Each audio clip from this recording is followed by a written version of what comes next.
Rock. Ben trovati su Virgin Radio, per chi sta guardando l'intervista su virginradio.it o sul canale 257 del digitale terrestre, Virgin Radio TV. Oggi siamo qui per parlare del nuovo album degli Evanescence, The Be The True, e lo facciamo insieme ad un ospite speciale. Siamo con Emily. Hi Emily, how are you doing? Hi, I'm great. Thanks for having me. Oh, it's a pleasure to have you here with us on Virgin Radio. Okay, a brand new album full of guitars, epic atmosphere, your unique, overwhelming sound. And can you tell us how The Be The True was born and how the time we live in has been crucial in songwriting for this last record?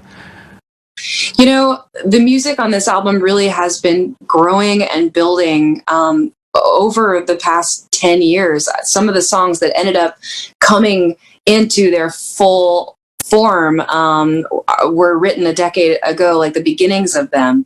But for the most part, through 2019 and especially 2020 is where these songs came from. And, you know, they were born out of pain. They were born out of challenges and struggle and, you know, wanting to connect with people, with each other, but also with people across the world that we don't know who, you know, we're all facing so many challenges. I think there's a lot of connection to be made there on, you know, the obstacles that we face in life and choosing to keep fighting, choosing to get back up again and get through them. Yeah, and connection, I think, is the point of the album, because one of the most impactful songs that moved me listening to The Be The True was Broken Pieces Shine. And it's about, you know, the theme of fragility, which paradoxically is what is making us stronger in pandemic times like this, isn't it? I think so. I think that's a beautiful way to put it. Yeah.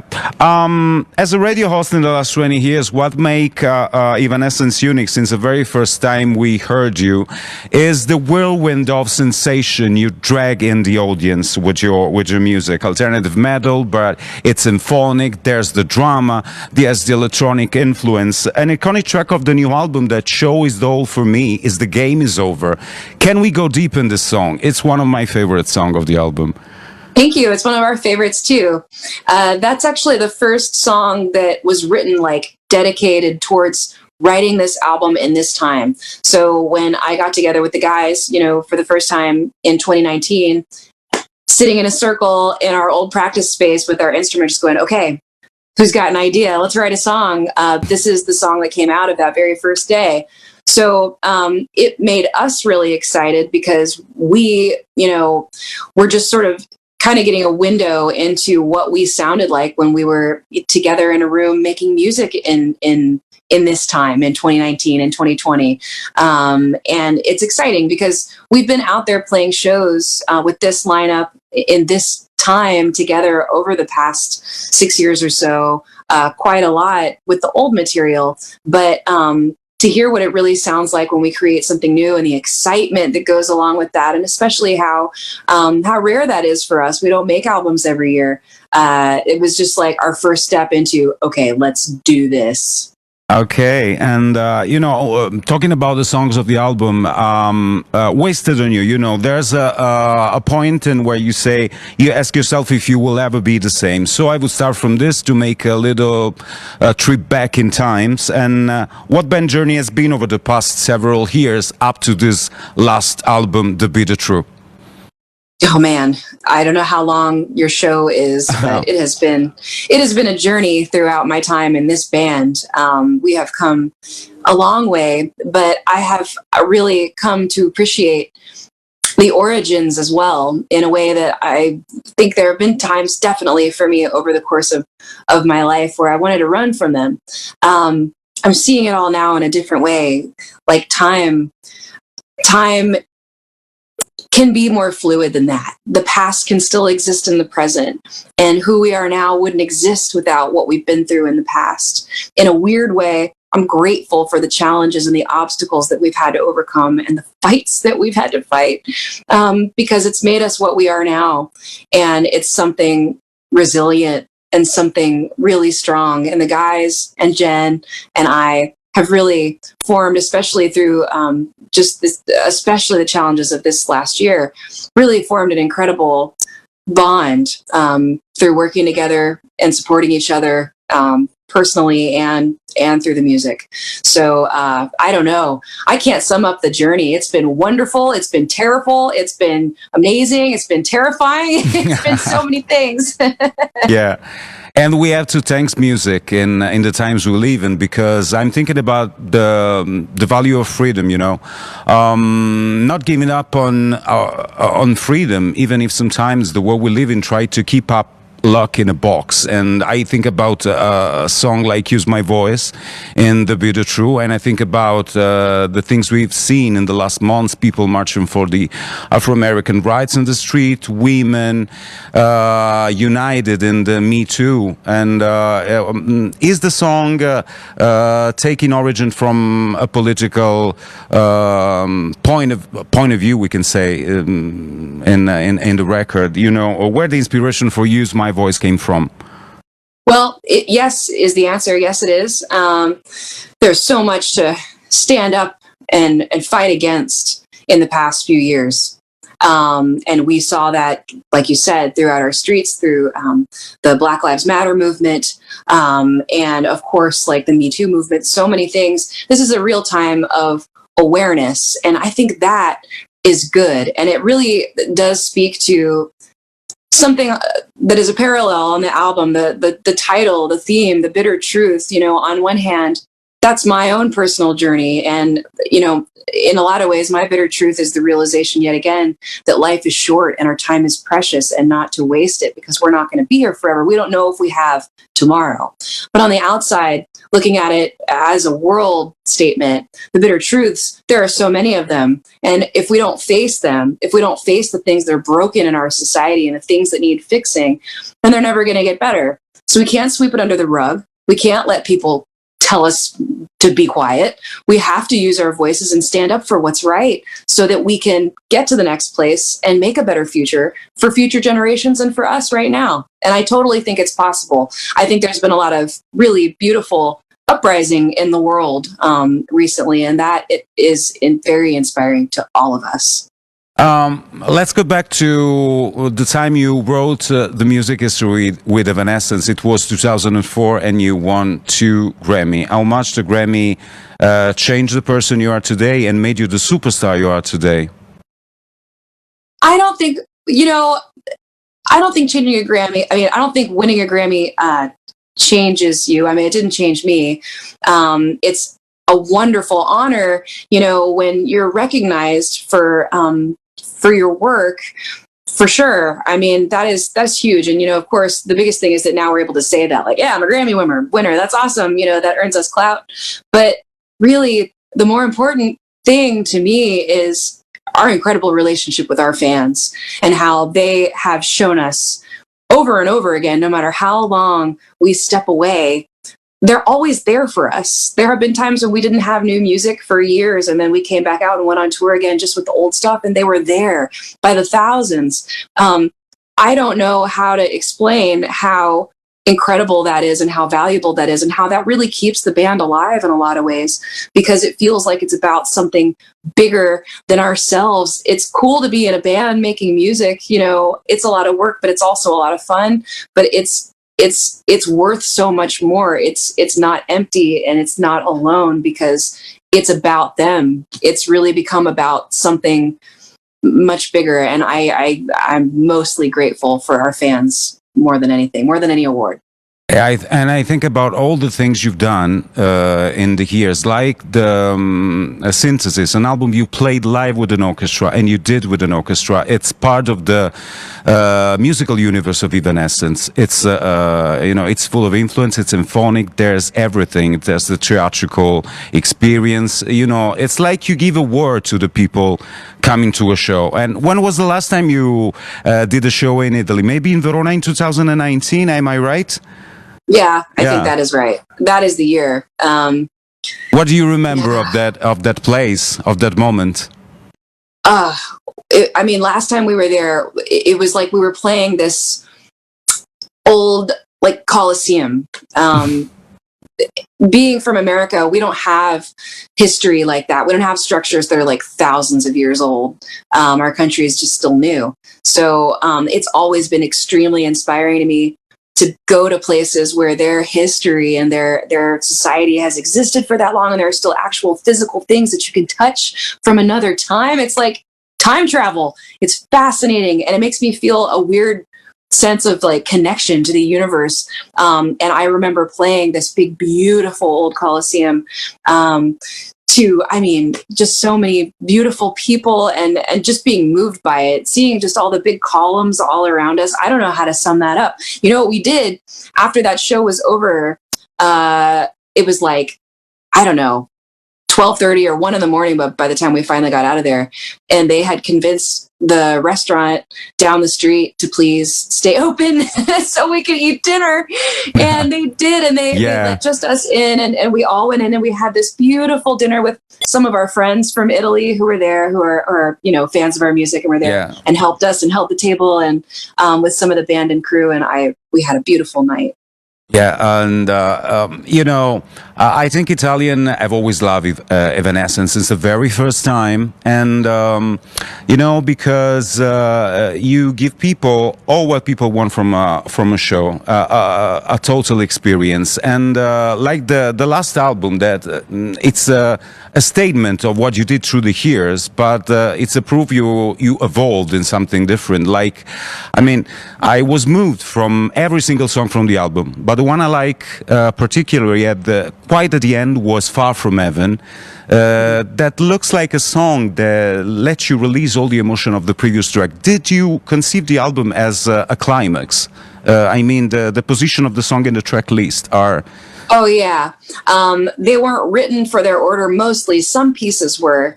But I love the order. That's actually a really important thing to me. You know, I love music, and I want you to be able to enjoy our music just a song at a time. But we also always want to create an album, like a real story that takes you from one place to another.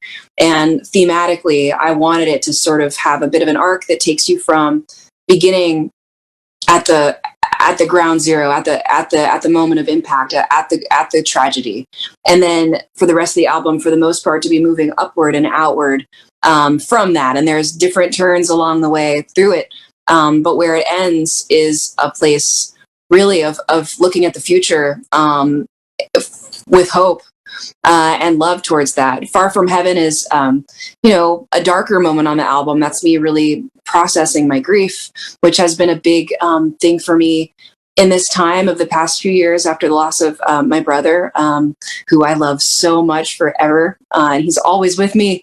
And, you know, being able to really go in the music all the way to some of those really honest and really dark places, it sets me free from the pain in a way, because it turns it into something good. You know, it turns it into something beautiful. So if you can find a way to take those things in life that hurt so bad and push through it and make something that can be beautiful, that could maybe even spread to other people and make them feel something good and healing, it really does. It really does make it feel like it wasn't just only loss.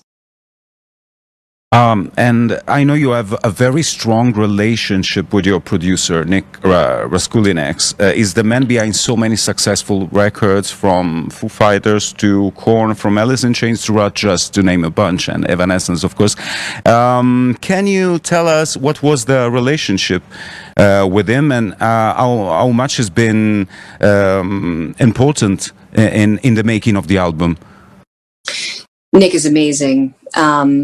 We made our self-titled album together, and that's when we really formed our bond and our relationship, and, you know, of course, stayed friends ever since. But he, you know, I think what his biggest strength is being a great fan and knowing a band for what they are and what he and other fans like fell in love with in the first place about that band, and really digging that core of what the band already is out of them and pushing it to its fullest potential. So all those great albums that he's made with Foo Fighters and the Deftones and Rush and Alice in Chains that we love so much, part of the reason that they're such amazing records to me is they pulled something out of them that was like always there. It's not really so much about pushing into brand new, headspace territory. It's more like break you down to the core place of like your roots of who you truly are and let that blossom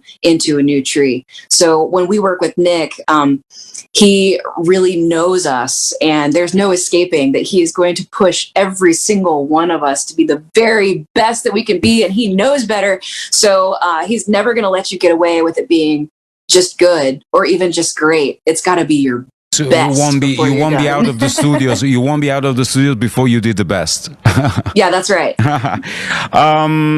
I hear from one of your interviews that you fell in love with music when you was a kid, and with the idea of being a composer because you lived in a house full of music. And because of your father's job, was a radio host, right? Mm-hmm. Yeah, and what do you remember of those times? You listened a lot to the radio. Your father was a sort of guide to the world of rock and roll, and he was, yeah, and he still is. He's still a mentor to me. I still always share our music with him, and he, follows us with all the articles that we do, and just always supporting me, and he's good for advice. Just in that world, he introduced me to a lot of music that was really more from his era, but good, important classics of rock and folk music too, like definitely the Beatles, Neil Young, Janis Joplin, all the good old Eric Clapton, that kind of a basis from when I was a little girl. But then I have to also credit some of the cool women in my life. My grandmother was a piano teacher and an artist, and really into classical. And she inspired me and showed me the movie Amadeus when I was like 8 years old. It blew my mind open about this drama, this beautiful dramatic world of like film score type music and composing. And I wanted to be Mozart. I wanted to be some crazy genius music writer more than anything. And it really was that discovering, when I was a little bit older than that, discovering the alternative music era and hard rock, Soundgarden and Nirvana and Pearl Jam and Smashing Pumpkins, so much great music that was coming out of the early 90s. And the idea that those two things could actually exist in the same realm quite well together in my mind. So kind of bringing that idea of combining two extremely different things about music that I loved into one place is really what was the beginning of the band.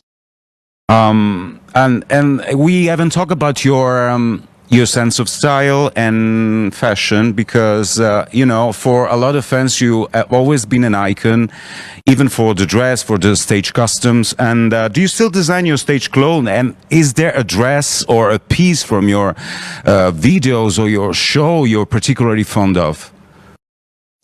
Yeah. Oh yeah. That's something I've just been really lucky to be able to do. When I was young, was really into like fashion and clothing, like creating them. I used to sew my own clothes. And then, this happened. And on our first album, it was like suddenly I was in a world where I could have an idea and then work with collaborators who could help me bring that idea to life without me having to be the seamstress because I'm not good at that part. Yeah, I do. I'm actually working on a design right now with my longtime collaborator. He's my friend from New York. His name is Masaaki. And Masaaki Sato. I call him Masa. It's a long Japanese name. But we really love creating together, and he knows me. It's a little more difficult because I'm not with him in person now, but I'll sketch out a design and then he'll, go to the fabric store and we're like, crap, just yesterday over Zoom, he was like, okay, what about this one? And we're like looking at fabrics. Amazing. For our next video.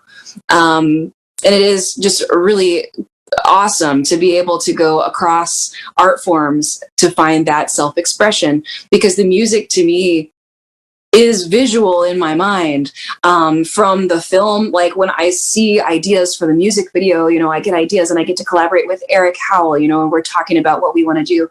And then to the way that it looks, I want to describe the music through the way that I dress. So oftentimes the look and the style of like stage and video clothes has to do with this combination of something somewhat Victorian, because that classical element that exists in our music, with something distressed and broken and black and edgy, because that's the aggression and that's the torment and all those other things. So to find a way to combine that into one look, that's kind of what the clothes look like a lot. I don't know, it's fun to be able to do, and I'm always, looking for new ideas. I just saw this movie that I loved called Raya and the Last Dragon. It's an animated movie. Oh, it's so good. You have to see it if you haven't seen it. And the fashion in that was inspiring me, and I was like taking notes and making sketches while I was watching it. And you are interested even in visual art. The last question is about Echoes from the Void, that this fantastic comic books you are involved in, and what kind of adventure is it? It's about telling the story of Evanescence through a comic books with a... Not exactly, no. It's actually, it's different. It's more about the songs inspiring other people's ideas about what that could spawn. So in our music, I'm telling my story, and it's from a really personal place, but I have seen so much over the years with our fans, this creativity, that can just spark with somebody. And I relate to that because I listen to music and I get inspired to do things that aren't musical too. Whether it's a visual thing or making something, you just let ideas and art like come into your head, and then you process it in whatever way. So we've had fans, make, I don't know, all kinds of visual art. A car designer was designing a car and showed me this beautiful picture. It was like, I was listening to your album the whole time, and that inspired me to make the X1 or whatever. So this is kind of like that, in that each story is like, I think between 20 and 30 pages long for each story is a song that a writer, and each one is different, that a writer came up with a whole storyline, and then an artist makes it into a graphic novel. And they're awesome. Like the artists that are in this realm of people we're able to use are incredible artists. One of the first stories, I tapped my sister, who's a great writer and actually loves graphic novels, to write the story, and she wrote the most incredible story. I'm so excited about it. So we're just going to put those out like 2 at a time over the course of the year, and they're still being worked on. Nothing is finished at all. So it's just going to be an ongoing project. Okay, so we can wait to get it, and we can wait for the new album, To Be the Truth. Thank you for this amazing interview. Thank you. And wish you all the best for the Be the Truth. Thank you so much. You and you all too. the band, and hope to see you soon in Italy with all the band for an amazing show. Okay. Thank you. Thank you for all the love. Thank you for all the years. We love our Italian fans so much. Thank you, Amy. Thank you for being here. Thanks. Thank you. Virgin